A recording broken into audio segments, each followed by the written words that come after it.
Dans la deuxième lecture qu'on a entendue tantôt, Saint Paul reconnaît que malgré les erreurs qu'il a pu faire, l'amour de Dieu a toujours été plus grand. Et non, Saint Paul reconnaît ça, mais il reconnaît que Dieu lui a pas tenu rancune pour ces erreurs-là.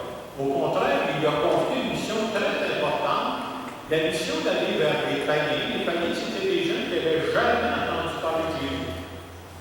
Et c'est comme si la méthode de Dieu qu'on peut voir à travers Saint Paul, c'est comme si Dieu avait réussi à recycler les erreurs que Paul avait faites pour que ça lui serve quand il va aller vers les païens. Parce que quand il va aller vers les païens, ils sont pas parfaits, ce monde-là. Et Dieu veut lui montrer, si je t'ai accueilli, toi, avec tes erreurs, va donc les accueillir, eux autres aussi. Ils ont des forces qui les aident, prends-les comme ça.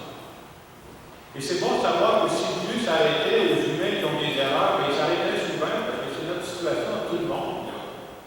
Mais c'est beau de voir que Dieu, non seulement ne s'arrête pas sur nos erreurs, il est capable, j'appelle ça, de recycler, c'est-à-dire, Dieu peut servir de nos expériences passées où on a fait des erreurs. Aujourd'hui, parce que je suis passé par là, c'est une personne qui comprend. Peut-être que c'est une personne qui est plus compréhensible pour les autres, parce que moi aussi, j'ai passé par des bouts difficiles. Et la page d'évangile qu'on a aujourd'hui nous montre que les pharisiens, puis les scribes, eux autres, qui n'avaient pas compris ça. Parce que dans l'évangile qu'on entend aujourd'hui, les pharisiens et les scribes, eux autres, ils chialent contre Jésus. Et pourquoi ils chialent contre Jésus? Ils vont dire, cet homme-là fait bon accueil aux pécheurs et il mange avec eux.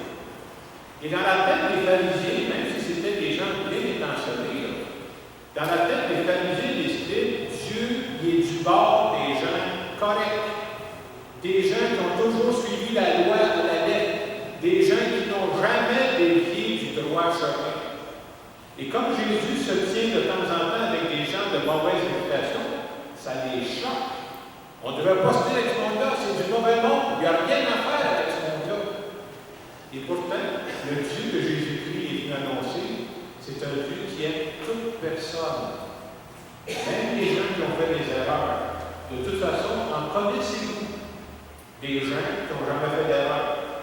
C'est notre situation à nous autres, les humains. On peut se le cacher, là, mais c'est notre situation à tout le monde.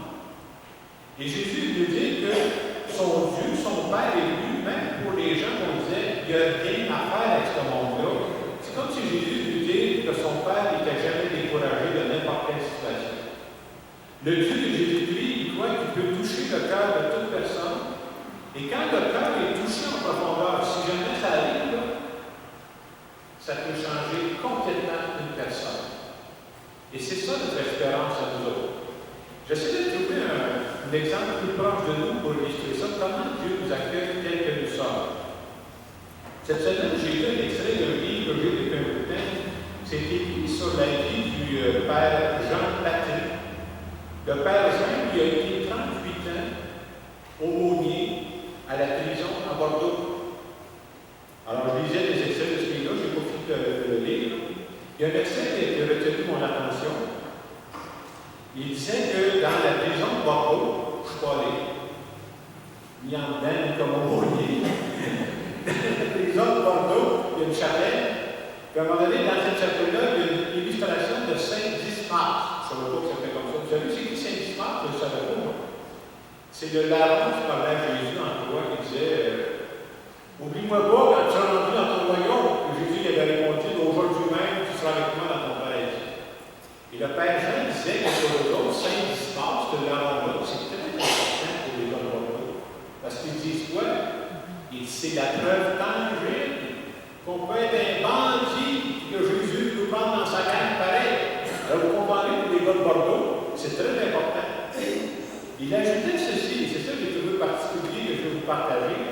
Il paraît que juste à côté de Saint-Dismas, qui représente ce larron-là, il y a une photo qui est agrandie, qui est tirée d'un ancien journal qui s'appelait Photopolis.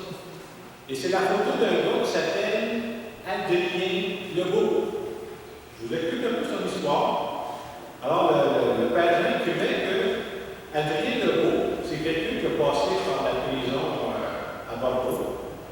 Et lui, ce qu'il avait fait, c'est qu'il avait fait un vol de banque avec un de ses complices. Puis son complice, quand ils se sont fait pogner, il a tué le gérant de la caisse. Alors, il est arrêté pour complicité pour le vol dans une banque et avoir tué quelqu'un. C'était en 1955, ça. Et dans ces années-là, tu pouvais être condamné à mort, à la pendaison. Et c'était un de ceux qui a été pendu à Bordeaux, Adrien Legault. Il comptait que dans l'histoire de la là-dessus, Adrien Legault, quand il a été condamné à mort, à partir du moment où tu es condamné à mort, ça n'arrive pas de même année, ça prend un certain temps entre le moment où tu es condamné puis le moment où tu vas passer à la pendaison. Donc, on disait que pendant cette période-là, Adrien s'était converti. C'est comme s'il avait pris conscience de quel genre de vie j'ai eu. Voyons donc, c'est pas ça que je dois faire de ma vie. Puis cet homme-là a développé toute une spiritualité avant d'être pendu.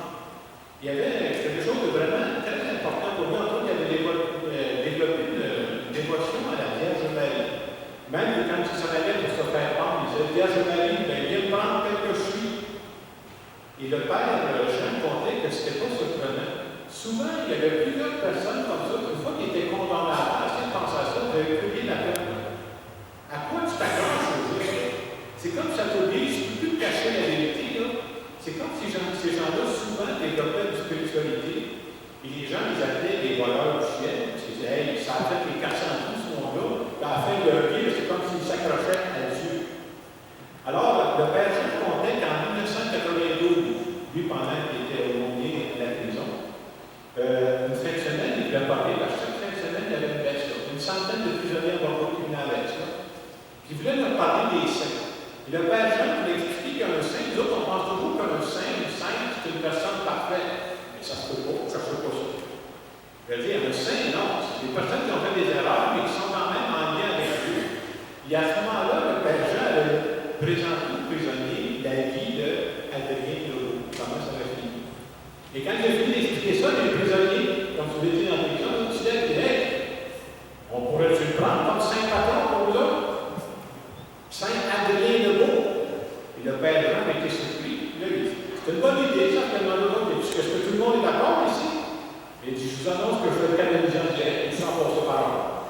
Et depuis ce temps-là, il y a dans la chapelle à Bordeaux, à côté de Saint-Dismas, une photo d'Adrien Legault qui représente le saint patron des prisonniers de Bordeaux. C'est une image, hein? Et je trouve que ça représente bien le Dieu de Jésus-Christ, un Dieu qui est toujours prêt à nous pardonner. C'est pas que je veux vous envoyer en prison, mais je pensais que peut-être la fin de semaine prochaine, je pourrais faire ça, mais si je suis involontaire ou volontaire, je vais vous canaliser. Vous me donnerez vos CV avant la messe, je vais prendre tous les sujets les plus croustillants, bien entendu, que ça soit intéressant. Donc, au-delà de ça, c'est de voir que c'est dans ce Dieu-là qu'on croit. Et souvent, nous autres, comme nous-mêmes, on peut dire c'est comme si je voulais nous cacher la vérité. Je fais semblant que j'ai jamais fait d'erreur dans ma vie. Si j'ai jamais fait d'erreur dans ma vie, je n'ai pas besoin de Dieu. Ça marche tout seul. Et c'était ça le problème des pharisiens. Ils étaient tellement convaincus qu'ils étaient corrects. Ils suivaient la loi, eux. Que si tu suis la loi, le reste est moins important. Mais ce n'est pas ça que Jésus-Christ a annoncé. Jésus-Christ dit, il faut laisser. Est-ce que c'est encore possible de toucher ton cœur? Et tout le rôle de la spiritualité, ça sert à quoi la spiritualité? C'est d'essayer de défaire la cuirasse que je me fais autour de mon cœur. Je peux tellement enfermer mon cœur qu'il n'y a plus rien qui me dérange, mais c'est plus possible de me toucher. Alors, à travers la célébration qu'on vit cet après-midi, on peut se demander dans quelle gang, c'est ça que la parole de Dieu nous demande, dans quelle gang je me situe, moi? Est-ce que je suis dans la gang des pharisiens qui disent, moi, je pense que ma vie, moi, est à peu près correcte? Ou est-ce que je reconnais, hey, j'ai besoin de Dieu, moi, là? Je suis une personne limitée, là. Même si je suis pas en prison, je suis une personne limitée, je fais des erreurs, et souvent, on n'est même pas conscient de nos limites. Et quand je viens vivre l'Eucharistie, comme je disais tantôt, c'est pas pour des gens parfaits, c'est pour des gens qui ont besoin d'être guéris de l'intérieur. Moi, je pense qu'on a tous, quelque part, besoin d'une guérison. J'ai pensé de partager une petite prière que j'ai trouvée dans une revue cette semaine, c'est pas avec le thème de l'Évangile, qui dit ceci. Tu es un Dieu qui ne veut pas la mort du pécheur, mais qui dit, toi qui pardonnes les reniements et les révoltes, Toi qui prends plaisir à faire grâce, merci Seigneur. Toi qui aimes et qui pardonnes, comme le fait un père pour son enfant. Toi qui aimes et qui pardonnes avec la tendresse d'une mère. Toi qui te réjouis et organises une fête quand un pécheur revient à toi. Merci Seigneur. Toi qui pardonnes toutes les fautes, les petites, les grandes. Toi qui ne gardes aucune mémoire de nos péchés dans un grand livre.